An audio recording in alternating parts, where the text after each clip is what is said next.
The Adventures of Tom Sawyer by Mark Twain. Chapter 33.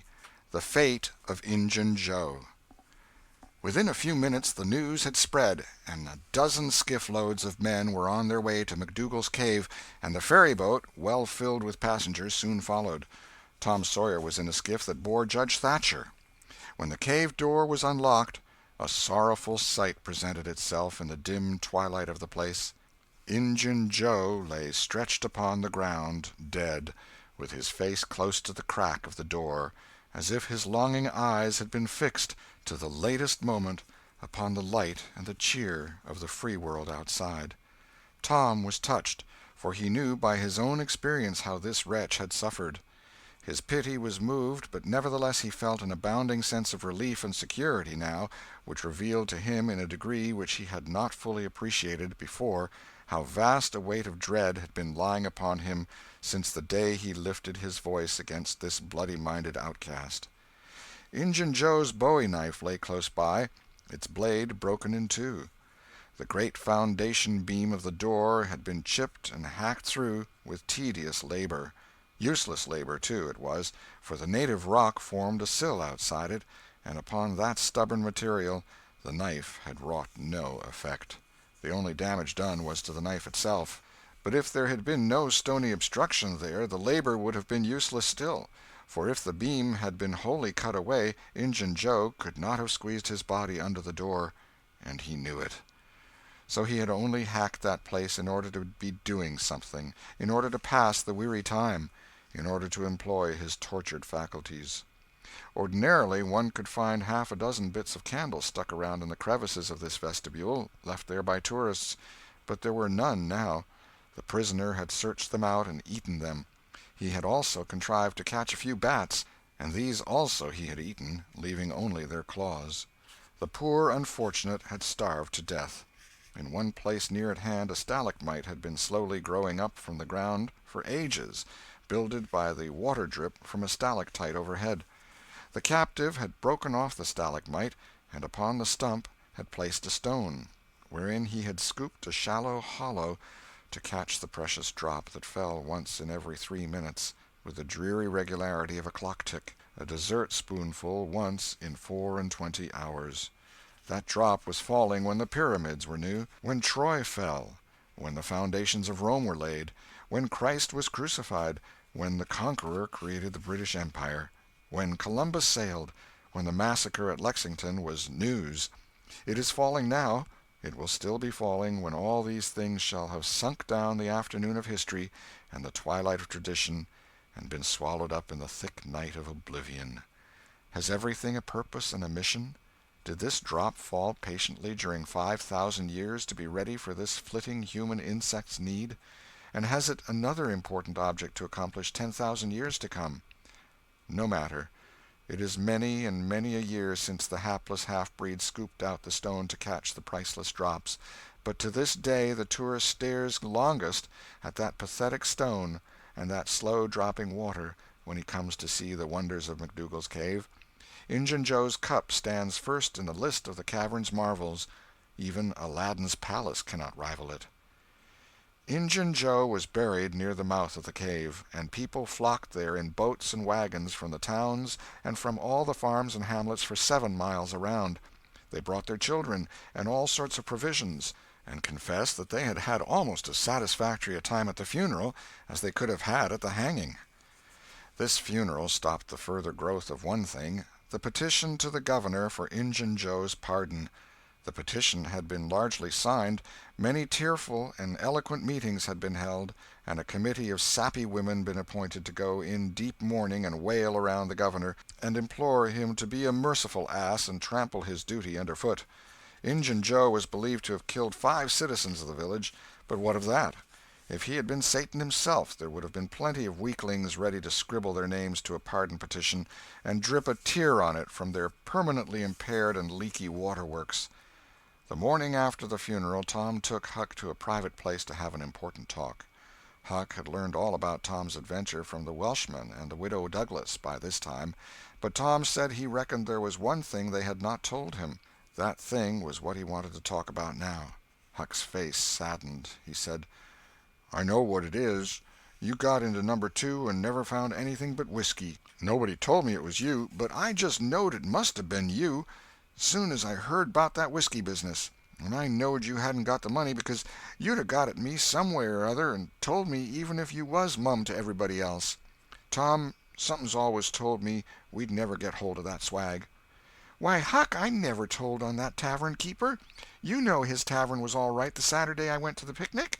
Don't you remember you was to watch there that night?" "Oh, yes. Why, it seems 'bout a year ago. It was that very night that I followed Injun Joe to the Widder's." "You followed him?" "Yes, but you keep mum. I reckon Injun Joe's left friends behind him, and I don't want them soring on me and doing me mean tricks. If it hadn't been for me he'd be down in Texas now, all right." Then Huck told his entire adventure in confidence to Tom, who had only heard of the Welshman's part of it before. "Well," said Huck, presently, coming back to the main question, "whoever nipped the whiskey in number 2 nipped the money, too, I reckon. Anyway, it's a goner for us, Tom." "Huck, that money wasn't ever in number 2. "What?" Huck searched his comrade's face keenly. "Tom, have you got on the track of that money again?" "Huck, it's in the cave." Huck's eyes blazed. "Say it again, Tom." "The money's in the cave." "Tom, honest Injun now, is it fun or earnest?" "Earnest, Huck, just as earnest as ever I was in my life. Will you go in there with me and help me get it out?" "I bet I will. I will if it's where we can blaze our way to it and not get lost." "Huck, we can do that without the least little bit of trouble in the world." "Good as wheat. What makes you think the money's—" "Huck, you just wait till we get in there. If we don't find it, I'll agree to give you my drum and everything I've got in the world. I will, by jings." "All right, it's a whiz. When do you say?" "Right now, if you say it. Are you strong enough?" "Is it far in the cave? I've been on my pins a little 3-4 days now, but I can't walk more'n a mile, Tom. Least I don't think I could." "It's about 5 mile into there the way anybody but me would go, Huck. But there's a mighty short cut that they don't anybody but me know about. Huck, I'll take you right to it in a skiff. I'll float the skiff down there, and I'll pull it back again all by myself. You needn't ever turn your hand over." "Let's start right off, Tom." "All right. We want some bread and meat and our pipes, and a little bag or two, and 2 or 3 kite strings, and some of these newfangled things they call lucifer matches. I tell you, many's the time I wished I had some when I was in there before."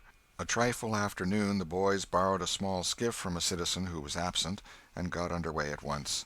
When they were several miles below Cave Hollow, Tom said, "Now, you see this bluff here looks all alike all the way down from the cave hollow? No houses, no wood yards, bushes all alike. But do you see that white place up there where there's been a landslide? Well, that's one of my marks. We'll get ashore now." They landed. "Now, Huck, where we're a-standing you could touch that hole I got out of with a fishing pole. See if you can find it." Huck searched all the place about and found nothing.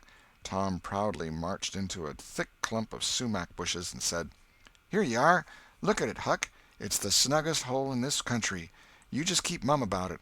All along I've been wanting to be a robber, but I knew I'd got to have a thing like this, and where to run across it was the bother.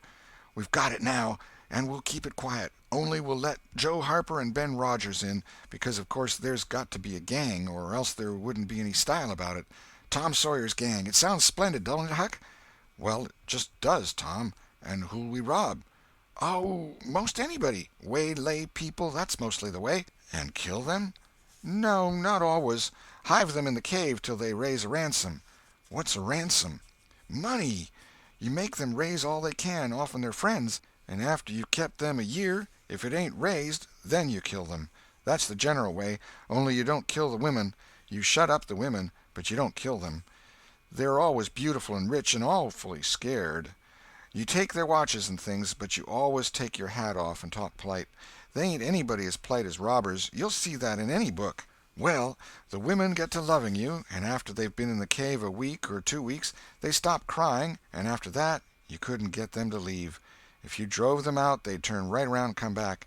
It's so in all the books." "Why, it's really bully, Tom. I believe it's better'n to be a pirate." "Yes, it's better in some ways, because it's close to home and circuses and all that." By this time everything was ready, and the boys entered the hole, Tom in the lead. They toiled their way to the farther end of the tunnel, then made their spliced kite strings fast, and moved on. A few steps brought them to the spring, and Tom felt a shudder quiver all through him. He showed Huck the fragment of candle-wick perched on a lump of clay against the wall, and described how he and Becky had watched the flames struggle and expire. The boys began to quiet down to whispers now, for the stillness and gloom of the place oppressed their spirits. They went on, and presently entered and followed Tom's other corridors until they reached the jumping-off place. The candles revealed the fact that it was not really a precipice, but only a steep clay hill 20 or 30 feet high. Tom whispered, "Now I'll show you something, Huck." He held his candle aloft and said, "Look as far around the corner as you can. Do you see that? There, on the big rock over yonder, down with the candle smoke. Tom, it's a cross. Now, where's your number 2? Under the cross, hey? Right yonder's where I saw Injun Joe poke up his candle, Huck." Huck stared at the mystic sign a while, and then said with a shaky voice, "Tom, let's get out of here." "What? And leave the treasure?" "Yes, leave it. Injun Joe's ghost is round about there certain." "No, it ain't, Huck, no, it ain't. It would haunt the place where he died, away out at the mouth of the cave, 5 miles from here." "No, Tom, it wouldn't. It would hang around the money.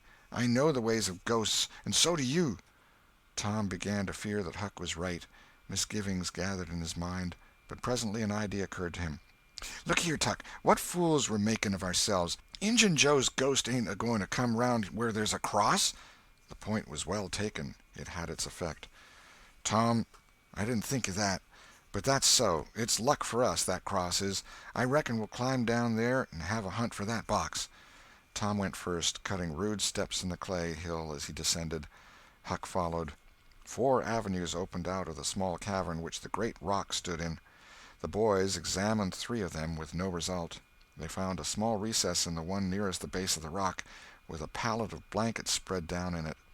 Also an old suspender, some bacon rind, and the well-gnawed bones of 2 or 3 fowls. But there was no money-box. The lads searched and researched this place, but in vain. Tom said, "He said under the cross. Well, this comes nearest to being under the cross. It can't be under the rock itself, because that's set solid on the ground." They searched everywhere once more, and then sat down discouraged. Huck could suggest nothing. By and by Tom said, "Looky here, Huck, there's footprints and some candle grease on the clay about one side of this rock, but not on the other sides. Now, what's that for? I bet you the money is under the rock. I'm going to dig in the clay." "That ain't no bad notion, Tom," said Huck with animation. Tom's real Barlow was out at once, and he had not dug 4 inches before he struck wood. "Hey, Huck, you hear that?" Huck began to dig and scratch now. Some boards were soon uncovered and removed. They had concealed a natural chasm which led under the rock. Tom got into this and held his candle as far under the rock as he could, but said he could not see to the end of the rift. He proposed to explore. He stooped and passed under. The narrow way descended gradually.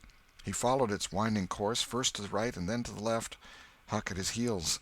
Tom turned a short curve by and by and exclaimed, "My goodness, Huck, looky here!"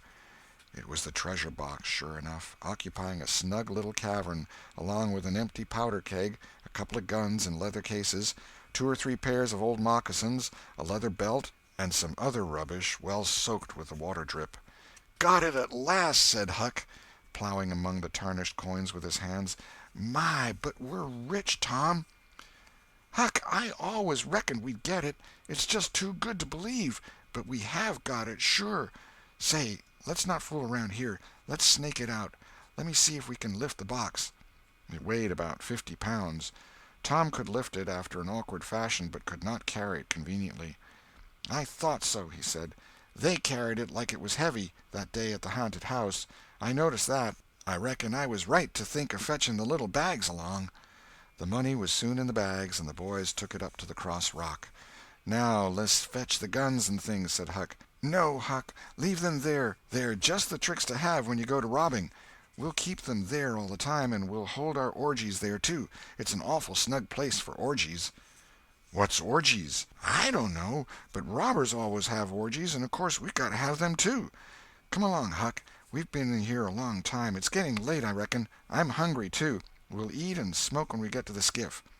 They presently emerged into the clump of sumac bushes. looked warily about, found the coast clear, and were soon lunching and smoking in the skiff.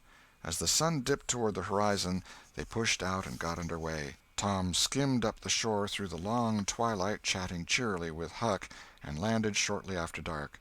"Now, Huck," said Tom, "we'll hide the money in the loft of the widow's woodshed, and I'll come up in the morning and we'll count it and divide it, and then we'll hunt up a place out in the woods for it where it will be safe. Just you lay quiet here and watch the stuff till I run up and hook Benny Taylor's little wagon. I won't be gone a minute." He disappeared, and presently returned with the wagon, put the 2 small sacks into it, threw some old rags on top of them, and started off, dragging his cargo behind him. When the boys reached the Welshman's house they stopped to rest. Just as they were about to move on, the Welshman stepped out and said, "Hello, who's that?" "Huck and Tom Sawyer." "Good. Come along with me, boys. You are keeping everybody waiting. Here, hurry up, trot ahead. I'll haul the wagon for you. Why, it's not as light as it might be. Got bricks in it? Or old metal?" "Old metal," said Tom. "I judge so. The boys in this town will take more trouble and fool away more time hunting up 6 bits worth of old iron to sell to the foundry than they would to make twice the money at regular work. But that's human nature. Hurry along, hurry along." The boys wanted to know what the hurry was about.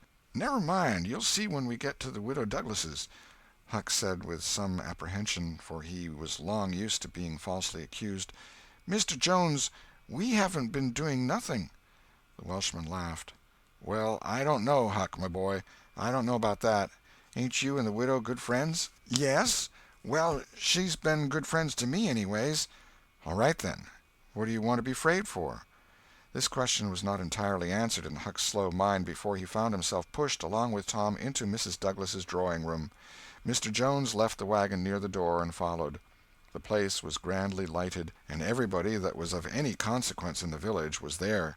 The Thatchers were there, the Harpers, the Rogerses, Aunt Polly, Sid, Mary, the minister, the editor, and a great many more, and all dressed in their best. The widow received the boys as heartily as any one could well receive 2 such-looking beings. They were covered with clay and candle-grease. Aunt Polly blushed crimson with humiliation, and frowned and shook her head at Tom. Nobody suffered half as much as the 2 boys did, however. Mr. Jones said, "Tom wasn't at home yet, so I gave him up, but I stumbled on him and Huck right at my door, and so I just brought them along in a hurry." "And you did just right," said the widow.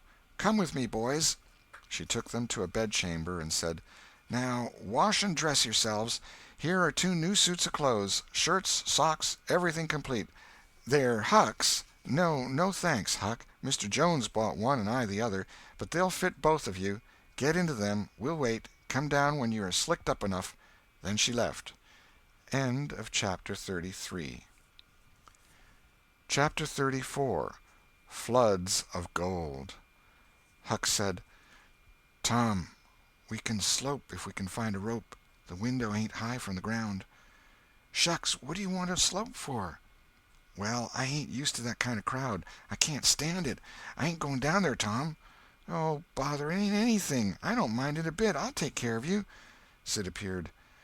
"Tom," said he, "Auntie has been waiting for you all the afternoon. Mary got your Sunday clothes ready, and everybody's been fretting about you. Say, ain't this grease and clay on your clothes? Now, Mr. Siddy, you just tend to your own business. What's all this blowout about, anyway?" "It's one of the widow's parties that she's always having. This time it's for the Welshman and his sons, on account of that scrape they helped her out of the other night. And say, I can tell you something, if you want to know." "Well, what?" "Why, old Mr. Jones is going to try to spring something on the people here tonight, but I overheard him tell Auntie today about it, as a secret, but I reckon it's not much of a secret now. Everybody knows, the widder too, for all she tries to let on she don't. Mr. Jones was bound Huck should be here. Couldn't get along with his grand secret without Huck, you know." "Secret about what, Sid?" "About Huck tracking the robbers to the widow's. I reckon Mr. Jones was going to make a grand time over his surprise, but I bet you it will drop pretty flat." Sid chuckled in a very contented and satisfied way. "Sid, was it you that told?" "Oh, never mind who it was. Somebody told, that's enough. Sid, there's only one person in this town mean enough to do that, and that's you. If you'd been in Huck's place, you'd 'a' sneaked down the hill and never told anybody on the robbers. You can't do any but mean things, and you can't bear to see anybody praised for doing good ones. There, no thanks, as the widow says," and Tom cuffed Sid's ears and helped him to the door with several kicks.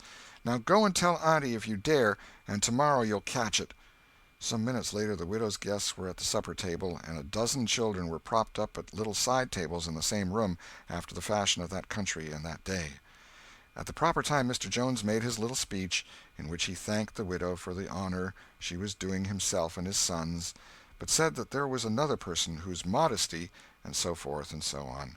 He sprung his secret about Huck's share in the adventure in the finest dramatic manner he was master of, but the surprise it occasioned was largely counterfeit, and not as clamorous and effusive as it might have been under happier circumstances. However, the widow made a pretty fair show of astonishment, and heaped so many compliments and so much gratitude upon Huck that he almost forgot the nearly intolerable discomfort of his new clothes in the entirely intolerable discomfort of being set up as a target for everybody's gaze and everybody's laudations. The widow said she meant to give Huck a home under her roof and have him educated, and that when she could spare the money she would start him in business in a modest way. Tom's chance was come. He said, "Huck don't need it. Huck's rich." Nothing but a heavy strain upon the good manners of the company kept back the due and proper complimentary laugh at this pleasant joke, but the silence was a little awkward. Tom broke it. "Huck's got money. Maybe you don't believe it, but he's got lots of it. Oh, you needn't smile. I reckon I can show you. You just wait a minute." Tom ran out of doors. The company looked at each other with a perplexed interest, and inquiringly at Huck, who was tongue-tied. "Sid, what ails Tom?" said Aunt Polly. Well, there ain't ever any making of that boy out. I never—" Tom entered, struggling with the weight of his sacks, and Aunt Polly did not finish her sentence. Tom poured the mass of yellow coins upon the table and said, "There, what did I tell you? Half of it's Huck's and half of it's mine." The spectacle took the general breath away. All gazed, nobody spoke for a moment. Then there was a unanimous call for an explanation. Tom said he could furnish it, and he did. The tale was long, but brimful of interest. There was scarcely an interruption from any one to break the charm of its flow. When he had finished, Mr. Jones said, "I thought I had fixed up a little surprise for this occasion, but it don't amount to anything now. This one makes it sing mighty small, I'm willing to allow." The money was counted. The sum amounted to a little over $12,000. It was more than anyone present had ever seen at one time before, though several persons were there who were worth considerably more than that in property. End of Chapter 34. Chapter 35. Respectable Huck Joins the Gang. The reader may rest satisfied that Tom's and Huck's windfall made a mighty stir in the poor little village of St. Petersburg. So vast a sum, all in actual cash, seemed next to incredible. It was talked about, gloated over, glorified, until the reason of many of the citizens tottered under the strain of the unhealthy excitement. Every haunted house in St. Petersburg and the neighboring villages was dissected, plank by plank, and its foundations dug up and ransacked for hidden treasure, and not by boys, but men, pretty grave, unromantic men, too, some of them. Wherever Tom and Huck appeared they were courted, admired, stared at. The boys were not able to remember that their remarks had possessed weight before, but now their sayings were treasured and repeated. Everything they did seemed somehow to be regarded as remarkable. They had evidently lost the power of doing and saying commonplace things. Moreover, their past history was raked up and discovered to bear marks of conspicuous originality. The village paper published biographical sketches of the boys. The Widow Douglas put Huck's money out at 6%, and Judge Thatcher did the same with Tom's at Aunt Polly's request. Each lad had an income now that was simply prodigious, $1 for every weekday in the year and half of the Sundays. It was just what the minister got. No, it was what he was promised. He generally couldn't collect it. $1.25 a week would board, lodge, and school a boy in those old simple days, and clothe him and wash him, too, for that matter. Judge Thatcher had conceived a great opinion of Tom. He said that no commonplace boy would ever have got his daughter out of the cave. When Becky told her father, in strict confidence, how Tom had taken her whipping at school, the judge was visibly moved. And when she pleaded grace for the mighty lie which Tom had told in order to shift that whipping from her shoulders to his own, the judge said with a fine outburst that it was a noble, a generous, a magnanimous lie, a lie that was worthy to hold up its head and march down through history breast to breast with George Washington's lauded truth about the hatchet. Becky thought her father had never looked so tall and so superb as when he walked the floor and stamped his foot and said that. She went straight off and told Tom about it. Judge Thatcher hoped to see Tom a great lawyer or a great soldier some day. He said he meant to look to it that Tom should be admitted to the National Military Academy and afterward trained in the best law school in the country, in order that he might be ready for either career or both. Huck Finn's wealth and the fact that he was now under the Widow Douglas's protection introduced him into society, no, dragged him into it, hurled him into it, and his sufferings were almost more than he could bear. The widow's servants kept him clean and neat, combed and brushed, and they bedded him nightly in unsympathetic sheets that had not one little spot or stain which he could press to his heart and know for a friend. He had to eat with knife and fork, and had to use napkin, cup, and plate. He had to learn his book. He had to go to church. He had to talk so properly that speech was become insipid in his mouth. Whithersoever he turned, the bars and shackles of civilization shut him in and bound him hand and foot. He bravely bore his miseries 3 weeks, and then one day turned up missing. For 48 hours the widow hunted for him everywhere in great distress. The public were profoundly concerned. They searched high and low. They dragged the river for his body. Early the third morning Tom Sawyer wisely went poking among some old empty hogsheads down behind the abandoned slaughterhouse, and in one of them he found the refugee. Huck had slept there. He had just breakfasted upon some stolen odds and ends of food, and was lying off now in comfort with his pipe. He was unkempt, uncombed, and clad in the same old ruin of rags that had made him picturesque in the days when he was free and happy. Tom routed him out, told him the trouble he had been causing, and urged him to go home. Huck's face lost its tranquil content and took a melancholy cast. He said, "Don't talk about it, Tom. I've tried it, and it don't work. It don't work, Tom. It ain't for me. I ain't used to it. The widder's good to me and friendly, but I can't stand them ways. She makes me get up just at the same time every morning. She makes me wash. They comb me all to thunder. She won't let me sleep in the woodshed. I got to wear them blamed clothes that just smothers me, Tom. They don't seem to let any air get through 'em somehow, and they're so rotten nice that I can't set down, nor lay down, nor roll around anywheres. I ain't slid on a cellar door for, well, it 'pears to be years. I got to go to church and sweat and sweat. I hate them ornery sermons. I can't catch a fly in there. I can't chaw. I got to wear shoes all Sunday. The widder eats by a bell. She goes to bed by a bell. She gets up by a bell. Everything's so awful regular a body can't stand it. Well, everybody does that, Huck." "Tom, it don't make no difference. I ain't everybody, and I can't stand it. It's awful to be tied up so, and grub comes too easy. I don't take no interest in victuals that way. I got to ask to go a-fishing. I got to ask to go in a-swimming. Derned if I hain't got to ask to do everything. Well, I'd got to talk so nice it wasn't no comfort. I'd got to go up in the attic and rip out a while every day to get a taste in my mouth, or I'd have died, Tom. The widder wouldn't let me smoke. She wouldn't let me yell. She wouldn't let me gape, nor stretch, nor scratch before folks." Then, with a spasm of special irritation and injury, "And dad fetch it, she prayed all the time. I never see such a woman. I had to shove, Tom, I just had to. And besides, that school's going to open, and I'd 'a got to go to it. Well, I wouldn't stand that, Tom. Looky here, Tom, being rich ain't what it's cracked up to be. It's just worry and sweat and a-wishing you was dead all the time. Now, these clothes suits me, and this barrel suits me, and I ain't ever going to shake 'em any more.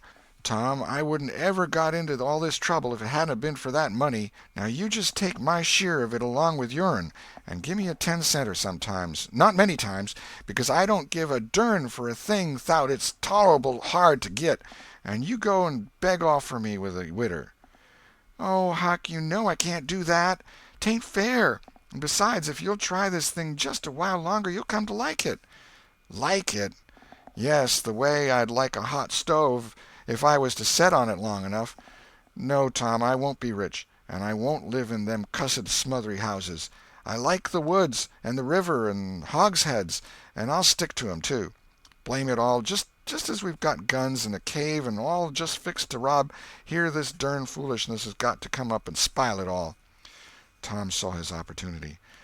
"Looky here, Huck, being rich ain't going to keep me back from turning robber." "No? Oh, good licks. Are you in real deadwood earnest, Tom?" "Just as dead earnest as I'm a-sitting here. But, Huck, we can't let you into the gang if you ain't respectable, you know." Huck's joy was quenched. "Can't let me in, Tom? Didn't you let me go for a pirate?" "Yes, but that's different. A robber is more high-toned than what a pirate is, as a general thing. In most countries they're awful high up in the nobility, dukes and such. Now, Tom, hain't you always been friendly to me? You wouldn't 'a' shet me out, would you, Tom? You wouldn't do that, now, would you, Tom?" "Huck, I wouldn't want to, and I don't want to, but what would people say? Why, they'd say, 'Humph, Tom Sawyer's gang, pretty low characters in it.' They'd mean you, Huck. You wouldn't like that, and I wouldn't." Huck was silent for some time, engaged in a mental struggle, and finally he said, "Well, I'll go back to the widder for a month and tackle it and see if I can come to stand it, if you'll let me belong to the gang, Tom." "All right, Huck, it's a whiz. Come along, old chap, and I'll ask the widder to let up on you a little, Huck. Will you, Tom, now, will you? That's good. If she'll let up on some of the roughest things, I'll smoke private and cuss private and crowd through or bust. When you going to start the gang and turn robbers?" "Oh, right off. We'll get the boys together and have the initiation tonight, maybe." "Have the which?" "Have the initiation." "What's that?"